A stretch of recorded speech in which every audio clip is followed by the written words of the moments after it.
네, 이어지는 순서는 기업 분석 리포트 시간입니다. 맞습니다. 역시 취업준비생들의 답답한 마음을 해결해주는 그쵸? 시간이죠. 홈페이지에 나와 있는 정보는 누구나 알 수 네, 있습니다. 맞습니다. 그러나 이분께서 소개해 주시는 정보는 여러분들이 입사 지원 전에 반드시 강의를 듣고 가셔야 될 만한 정보들입니다. 네.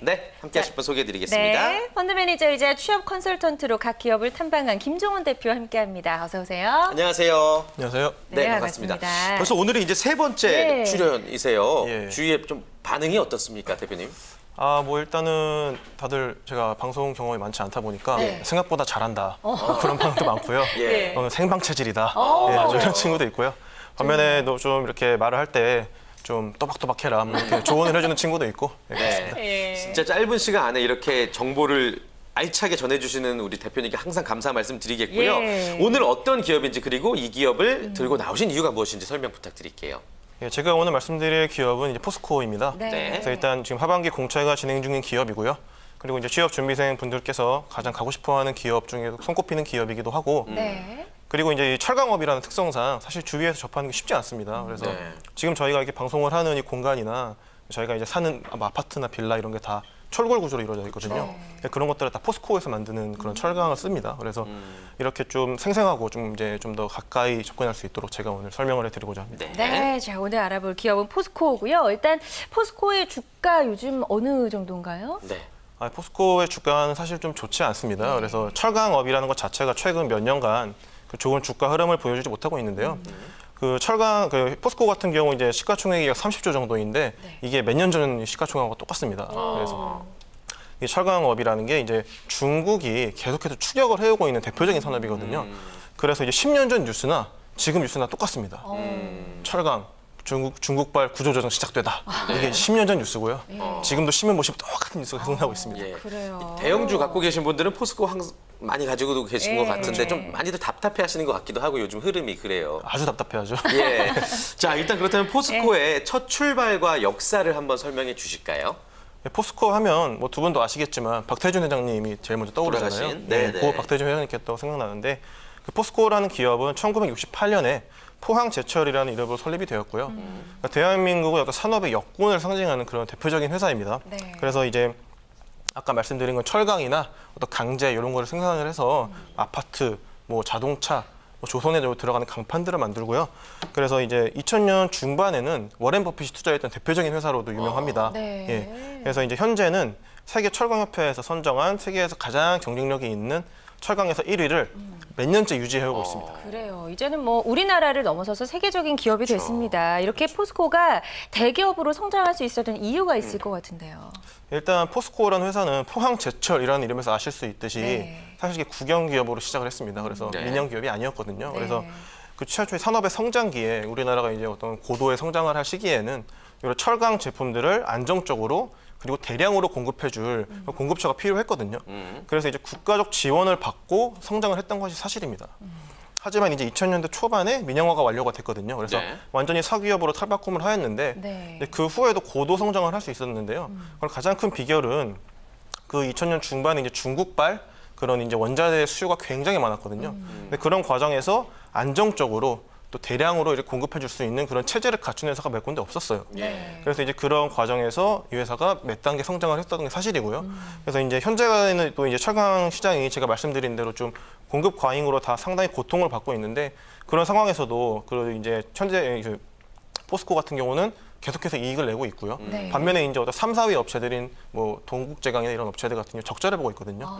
그만큼 이제 시스템이 잘 갖춰져 있고 양질의 제품을 생산할 수 있는 그런 회사라고 볼 수 있습니다. 예. 아주 이야기가 귀에 쏙쏙 들어올 그러니까요. 정도로 기업 이야기를 아주 재밌게 네. 설명을 해주고 계신데 포스코와 관련돼서 좀 재미있는 에피소드 이런 거 해주시면 좋을 것 같아요. 예, 뭐 사실 우리 대한민국 역사를 보면 그 기술 도입의 역사가 굉장히 많습니다. 그래서 네. 자동차도 뭐 엔진 기술을 일본에서 들여왔고, 그래서 이제 제철 같은 경우도 최초에 일본에서 이제 기술을 들어오려고 했습니다. 네. 그래서 일본의 어떤 최대 철강 업체인 신일본 제철이라는 회사가 있거든요. 네. 그러니까 최초에 이제 박태준 회장님께서 처음에 이제 기술 도입을 받고 싶어서 일본을 노크를 많이 하셨는데 처음에 노하우를 누가 주겠어요? 아무도 안 그렇죠. 주잖아요. 두 분들 이렇게 아나운서의 노하우 안 주실 거 아니에요? 절대 안 주죠. 절대 안 예. 주죠. 그래서 그 처음에 이제 받으려고 노크를 해도 아무래도 안 주니까 네. 박태준 회장님께서 그 신일본 제철 회장님의 좋아하시는 노래, 일본 노래도 외워서 가시고 와. 또한 당시 일본 유행가도 공부하고 가셔서 이야. 이거를 이제 그 뒤풀이 자리에서 많이 부르시고 했다고 하더라고요. 그래서 그 신일본 제철 회장님께서 아 이분은 정말 괜찮은 사람이고 애국심으로 왔구나. 그래서 이제 기술 노하우를 조금씩 알려주셨다고 하거든요. 네. 그래서 이제 포스코에서 원하는 인재상이 사실 그 노력하는 인재거든요. 예. 이게 최초에 이 회장님께서 이런 분이셨기 때문에 그러네요. 그런 거기서 문화가 시작되는 거죠. 그렇죠. 예. 지금까지 몇십 년 동안 이어져 온다고 볼 수 있는 거죠. 될 때까지 두드리는. 네. 그러면 자소서 쓸 때나 뭐 면접할 때 포스코가 원하는 인재상에 대해서 나를 맞추려고 좀 이야기나 글을 많이 써야 될 텐데 어떻게 설명을 하면 좋을까요? 포스코의 인재상. 제가 이제 포스코에 대해서 말씀을 좀 드리기 전에 네. 그 기업 문화가 굉장히 중요하다는 거를 취업 준비생분들께 말씀을 좀 드리고 싶은데요. 네. 자유로운 영혼을 가진 그런 분들은 예. 그런 분들이 공기업 가보면 얼마나 힘들겠어요. 답답하죠. 예, 저도 좀 자유로운 영혼인데요. 네. 제가 이제 첫 회사가 그 9시 출근해서 밤 11시 퇴근하고 이런 회사였어요. 어우, 저는 앉아 있는 게 너무 힘들더라고요. 그러게요. 예, 그래서 어떻게 그 자산운용 업계로 이직을 했던 건데 네. 그 반면에 막 정말 제 친구들 중에서도 이렇게 후배들 중에서도 되게 자리에 앉아 있는 거 좋아하는 친구들이 있거든요. 자기에 주어지는 일만 하는 친구. 네. 이런 친구들이 광고 회사나 어. 이런 회사 가면 너무 얼마나 힘들겠어요. 적응하기 힘들죠. 너무너무 힘들죠. 예. 맨날 밤새야 되고 뭐 PPT 만들어 왔는데 뭐 다시 만들어 와라 네네. 이런 일도 비일비재한데 그래서 이제 기업 문화가 굉장히 중요하다. 그래서 왜 이를 말씀드리냐면은 그 포스코 같은 경우는 국영기업에서 출발을 했기 때문에 민영화가 십몇 년 전에 완료가 됐지만 네. 아직도 그런 그 공기업적인 문화가 많이 남아 있습니다. 예. 물론 그 인프라 관련된 뭐 한국전력이나 가스공사 이런 회사들보다는 덜 하지만 아직도 그런 공기업적인 문화가 많이 남아 있기 때문에 이런 점을 좀 잘 아셔야 될 네. 거고요. 최근에 뭐 파이넥스라고 이제 신공법이 있어요. 예. 이런 거나 그 리튬 추출 공법 이런 것들을 이제 신사업으로 많이 시도를 하고 있는데요. 그럼에도 불구하고 포스코에서는 아직까지 조직 수능적이고 회사에 잘 적응할 수 있는 이런 인재를 원하고 있습니다. 그래요. 그러니까 그렇군요. 본인의 성향만큼이나 그 네. 기업의 어떤 문화, 기업의 성향도 좀 잘 파악을 하고 알아야죠. 우리가 네. 지원을 해야 될 것 같습니다. 자, 그렇다면은 포스코의 채용 대해서 한번 알아볼게요. 예. 2014년 포스코의 채용이 뭐 변화된 부분이 있습니까? 뭐 언론을 통해서 다들 접하셨겠지만 그 포스코 지도자가 바뀌었습니다. 네. 그래서 권호조 회장님께서 취임을 하시고 회사가 좀 많이 바뀌고 있는데요. 네. 그래서 조직을 좀 많이 슬림화하고 있고요. 그리고 그 과거에는 좀 다양한 산업에 투자를 했는데 이제는 되는 산업만 투자해라. 이런 기조로 많이 바뀌고 있습니다. 그래서 아까 제가 말씀드린 건 친환경 공법 같은 걸 많이 시도를 하고 있는 상황이지만 네. 조직을 좀 재정비하고 있는 상황이거든요. 그래서 회사의 방향이 조금씩 바뀌고 있기 때문에 이런 점을 좀 주의하셔서 지원을 하셔야 될 것 같습니다. 네, 좋습니다. 네. 자, 이 시간 가장 중요한 질문 하나가 남아 있습니다. 그쵸? 포스코에 지원하는 분들 참 많으실 텐데요. 이전만큼은 꼭 좀 준비를 해라. 이런 부분 알려주시죠. 네, 제가 그 최근에 그 포스코 들어온 후배들이 많아가지고 마침 제가 포스코 한다고 해서 좀 연락을 또 많이 해보고 네. 인사 쪽도 연락을 해봤는데요. 그 철강업이라는 게 접근하기 되게 어려운 분야입니다. 그래서 두 분 뭐 아변, 뭐 코크스 이런 거 모르시잖아요. 그래서 네, 공감을 한대요. 주강 생산량이 얼마냐 이런 거 물어보지 네. 않거든요. 그래서 면접을 볼 때 보통 그 이제 본인이 지원하려고 하는 직군이나 직무와 관련된 어떤 기본적인 개념을 많이 물어봅니다. 그래서 대학 학부 때 이 학생이 얼마나 수업을 열심히 들었나, 네. 기본 개념에 대해서 얼마나 숙지를 하고 있나. 어차피 그 학생이 들어와서 재교육을 받으면 되거든요. 기업에서.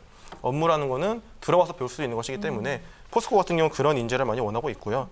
그 권호준 회장님께서 많이 강조하시는 것도 어떤 본원 경쟁력이라고 하거든요. 본원 경쟁력은 많이 안다고 나오는 게 아니에요. 학교 학부 시절을 충실히 수행을 하고 다양한 활동을 하면서 길러지는 게 본원 경쟁력이거든요. 그래서 그 지원하시는 분들 본원 경쟁력을 명심하시기 바랍니다. 그렇군요. 네, 알겠습니다. 좋습니다. 마지막으로 좀 쓸데없는 질문 하나 해도 될까요, 제가? 예, 예. 한 5년 이상 장기 투자로 봤을 때 포스코 지금 가격이 괜찮을까요? 주가 들어가면 괜찮을까요? 어떻게 보세요? 아, 뭐 이런 말씀 드리기 좀 그렇지만 예. 네. 아, 좋지 않다고. 아주 솔직하게 이야기해 주셨습니다. 네. 아, 이거 뭐 여러분들의 판단인 겁니다. 그럼요. 어찌됐건. 네. 자, 오늘 기업 분석 리포트 시간에는요. 포스코에 대해서 구체적으로 김정원 대표와 함께 알아봤습니다. 고맙습니다. 고맙습니다.